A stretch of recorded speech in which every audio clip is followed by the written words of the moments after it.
আজরাইলের চোখ দেখে ভয় পেয়ে গেছে, দৌড়াইয়া পয়গম্বরের কাছে গেছে, যায় বলে পয়গম্বর দেখেন দেখেন মালাকুল মউত আমার দিকে কেমন কইরা তাকায় আছে। পয়গম্বর আপনি আমাকে বাঁচান। বলে আমি তোমাকে কিভাবে বাঁচাবো? মালাকুল মউতের হাত থেকে কেউ কাউকে বাঁচাইতে পারে না। পারে? পারে? এই মৃত্যুর হাত থেকে আমার আল্লাহর নবীও বাঁচতে পারে নাই, পারছে? মালাকুল মউত আজরাইল যখন আল্লাহর নবীর জান কবজ করতে আসলেন, ইফতাহিল বাব ইফতাহিল বাব, দরজা খোলেন। মালাকুল মউত আজরাইল ঘরে প্রবেশ করলেন। আল্লাহর নবী প্রশ্ন করলেন, ফাতেমা কে ঘরে আসছে?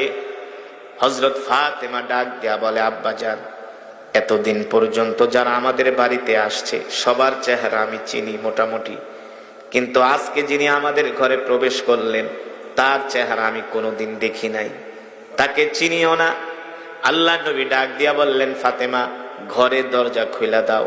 যিনি এখন আমার বাড়িতে প্রবেশ করছে সে দুনিয়ার কোনো সাধারণ মানুষ নয়, সে হলো মালাকুল মউত আজরাইল। সে যদি কারো ঘরের দরজার সামনে যায় খালি হাতে ফিরে আসে? আজরাইল যদি কারো ঘরের দরজার সামনে যায় খালি হাতে ফিরে আসে না। যাও যাও ঘরের দরজা খুলে দাও। হযরত ফাতেমা ঘরের দরজা খুলে দিলেন। মালাকুল মউত আজরাইল ঘরে ঢুকলেন। ঘরে ঢুকে আল্লাহর নবীকে সালাম দিলেন, আসসালামু আলাইকা ইয়া রাসূলুল্লাহ। সুবহানাল্লাহ। আসসালামু আলাইকা ইয়া হাবিবাল্লাহ।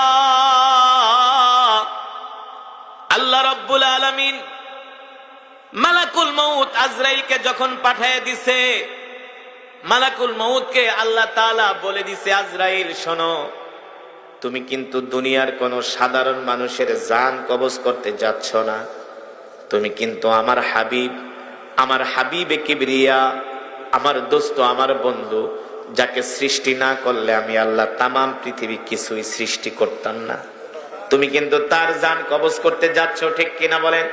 সাবধান সাবধান সাবধান।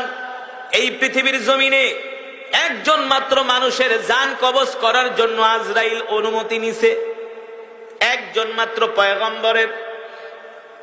তিনি হলেন আমাদের নবী, বিশ্ব নবী, রহমাতুল লিল আলামিন। মালাকুল মউত আজরাইল ঘরে ঢুকে আল্লাহর নবীকে সালাম দিয়া বলে, ওগো পয়গম্বর, আমি আপনার জান কবজ করার জন্য আসছি, কিন্তু শোনেন, এই পর্যন্ত আমি মালাকুল মউত যত মানুষের জান কবজ করতে গিয়েছি, যত পয়গম্বরের জান কবজ করতে গিয়েছি, কারো থেকে আমার অনুমতি নিতে হয় নাই, অনুমতি নেওয়ার প্রয়োজন হয় নাই, কিন্তু আল্লাহ তাআলা আপনার জান নেওয়ার আগে আল্লাহ তাআলা বলেছে আপনার থেকে অনুমতি নেওয়ার জন্য। আর আস্তে কোন সুবহানাল্লাহ। আপনার থেকে আমার থেকে কি আজরাইল অনুমতি নিবে? হ্যাঁ? মালাকুল মউত আজরাইলকে দেখার পরে আমরা যে গুনাহগার নাফরমান, আমাদের এমনিই তো প্যালপিটেশন হবে, এমনিই তো আমরা অজ্ঞান হয়ে যাব, ঠিক কিনা বলেন? হতাশ হয়ে যাব। আল্লাহ আমাদের হেফাজত করুন, বলি আমিন। আরো জোরে সরে বলি আমিন।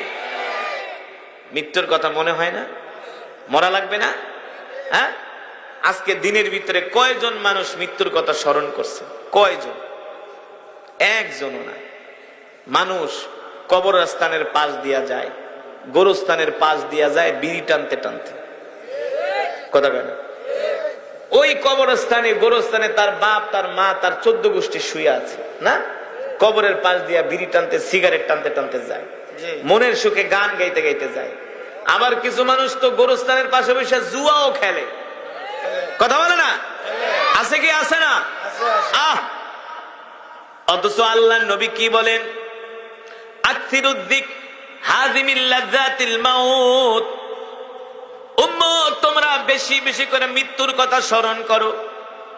চোখটা একটু বন্ধ করে একবার একটু চিন্তা করেন আজরাইল আসলে কি অবস্থাটা হবে। হ্যাঁ, একবার একটু চিন্তা করেন, এখন যদি মারা যাই আমাদের লাশটা উঠানের মধ্যে রেখে দিবে, ঠিক কিনা বলেন? আপনারা আমার লাশটা উঠানের মধ্যে ফেলে রাখবে শীতের ভিতরে, আপনাকে কোনো কম্বলও গায়ে দিবে না, কোনো ল্যাপও গায়ে দিবে না, একটা পুরান চাদর এনে আপনাকে আমাকে ঢেকে দেওয়া হবে। কথা বলে না? আপনি যে স্ত্রীর সাথে 50 বছর সংসার করছেন, স্ত্রীকে যদি বলা হয় তোমার স্বামী মারা গেছে, আজকের রাত্রটা তুমি একা একা তোমার স্বামীর লাশটা পাহারা দাও, থাকবে না? স্বামী বলবে না না না, আমি পারবো না, আমার ভয় লাগে। ঠিক কিনা বলেন? আমি পারবো না, আমার ভয় লাগে, আমি পারবো না, আমার ভয় লাগে। তার মানে মুসলমান এই দুনিয়াতে আসলে কেউ আপন না। ঠিক কিনা বলেন? আপনি যদি এখন মারা যান, আপনার নামে মাইকিন হবে, অমকের ছেলে অমক কামাল উদ্দিন জামাল উদ্দিন মারা গেছে। আপনার আত্মীয় স্বজন আইসা আপনার নাম জিজ্ঞেস করবে না। আল্লাহর নবী বলেন, একটা মানুষ যখন মারা যায় সাথে সাথে তার নাম বিলুপ্ত হয়ে যায়। সব মানুষ তার নাম ভুলে যায়। আপনার আত্মীয় স্বজন এসে বলবে লাশটা কোথায়? কথা বলে না? আপনার আত্মীয় স্বজন এসে বলবে লাশটা কোথায়, মরদেহটা কোথায়, ডেড বডিটা কোথায়? ঠিক কিনা বলেন? হায় রে মুসলমান, এই দুনিয়ায় এত কিছু করে কি লাভ? আল্লাহর নবী বলে, আকসিরুদ্দিক হাদিমিল লাযযাতিল মাউত, তোমরা বেশি বেশি করে মৃত্যুর কথা স্মরণ করো, তোমরা বেশি বেশি করে মৃত্যুর কথা স্মরণ করো, মৃত্যুর কথা অধিক পরিমাণে স্মরণ করো। আপনি যখন কোনো গুনার কাজ করতে যাবেন, মৃত্যুর কথা স্মরণ হলে ওই গুনার কাজ করতে মন চাইবে না। ঠিক কিনা বলেন? আল্লাহর নবী বলছেন, এই কারণে তোমরা মৃত্যুর কথা স্মরণ করো। আপনি আমি মরে গেলে ঠান্ডা পানি দিয়া গোসল করাবে। ঠিক কিনা বলেন? কি আর বড়ই পাতা দিয়া গরম পানি করে রাখবে, পানি ঠান্ডা হয়ে যাবে শীতের দিন। মাত্র 3 টুকরা কাফনের কাপড় দিয়া দাফন করে আমাদেরকে ওই কবরের মধ্যে শোয়ায় রাখবে। হ্যাঁ, একবারও আমরা মৃত্যুর কথা স্মরণ করি না। যদি মৃত্যুর কথা স্মরণ করতাম তাহলে আমরা নামাজ ছেড়ে দিতে পারতাম না। ঠিক কিনা বলেন? আল্লাহর হুকুম ছেড়ে দিতে পারতাম না। আজকে আমরা দুনিয়া দুনিয়া করে, অর্থ অর্থ, টাকা পয়সা করে আখিরাতকে ভুলে গিয়েছি। অথচ আল্লাহ তাআলা কি বলছেন? ও ইন্নামা তুওয়াফাউনা উজুরাকুম ইয়াউমাল কিয়ামা ফামান যুহজিয়া আনিন নারি ওয়া উদখিলাল জান্নাতা ফাকাদ ফাজ ওয়া মাল হায়াতুদ দুনিয়া ইল্লা মাতাউল গুরুর। আল্লাহু আকবার। আল্লাহ রাব্বুল আলামিন বলে, সেই তো সফল যে জাহান্নামের আগুন থেকে মুক্তি পেয়ে গেল। ঠিক কিনা বলেন? আল্লাহ তাআলা বলে, সে সফল না। যার অনেক সম্পদ আছে সে সফল না, সে অনেক বড় ক্ষমতার অধিকারী সে সফল না, অনেক বড় বিচারক সে সফল না, অনেক বড় নেতা সে সফল না। আল্লাহ তাআলা কোরআনুল কারীমের মধ্যে বলছেন, সেই সফল, সে সফল যে জাহান্নামের আগুন থেকে বেঁচে গেল। ঠিক কিনা বলেন? এবার আপনি আমি আমাদের আমল নামার দিকে খেয়াল করি। আমরা যেই আমল নামা আমাদের আছে, যে নেক আমাদের আছে, এই নেকি দিয়া কি আমরা জান্নাতে যেতে পারবো? জোরে বলেন, সম্ভব?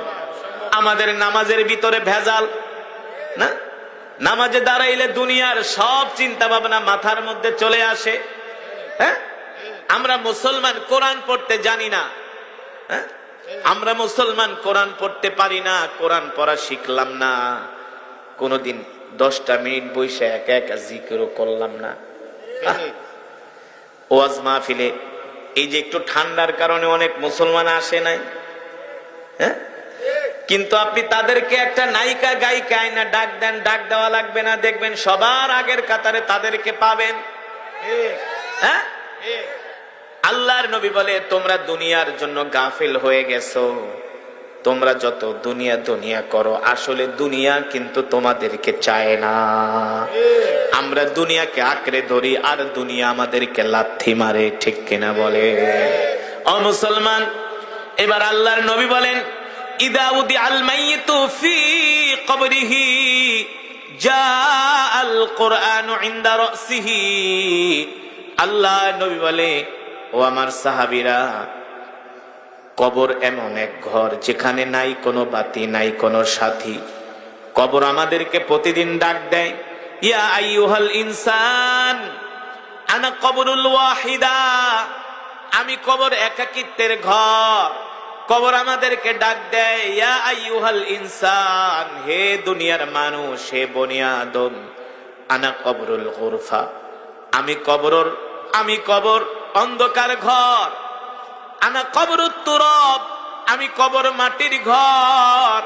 সাবধান সাবধান, এই কবরে বিছানা ছাড়া এসো না, এই কবরে বাতি ছাড়া এসো না।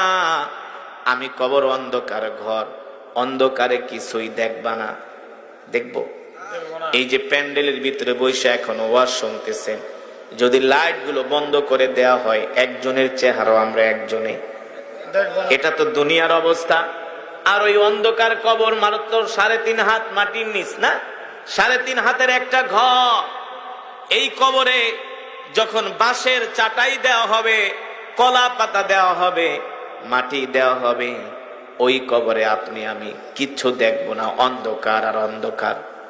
আল্লাহর নবী বলে, তোমরা বাতি নিয়ে কবরে যেও। সাহাবায়ে কেরাম প্রশ্ন করলেন, ওগো আল্লাহর নবী, আমরা কিভাবে বাতি নিয়ে কবরে যাব? আল্লাহর নবী বললেন, ইদা উদিআল মাইয়িতু ফি কবরিহি জাআল কুরআনু ইনদা রাসিহি। আল্লাহর নবী বলেন, যারা দুনিয়ার জমিনে আল্লাহর কোরআনকে ভালোবাসবে, এই যে আমি যখন কোরআনুল কারীমের তেলাওয়াত করছিলাম, অনেক মুসলমান দৌড়ায় আসছেন, ঠিক কিনা বলেন? কিছু মুসলমান আসছে কি আসছে না? যারা কোরআনের মহব্বতে, কোরআনকে ভালোবেসে কোরআনের মজমায় আসে, যারা আল্লাহর কোরআন অনুযায়ী নিজের জীবনটাকে পরিচালিত করে, যারা সকাল সন্ধ্যা আল্লাহর কোরআন পড়ে, আল্লাহর কোরআন পড়ে যারা গুনাহ ছেড়ে দেয়, আল্লাহর নবী বলেন, ইদা উদিআল মাইয়িতু ফি কবরিহি জাআল কুরআনু ইনদা রাসিহি।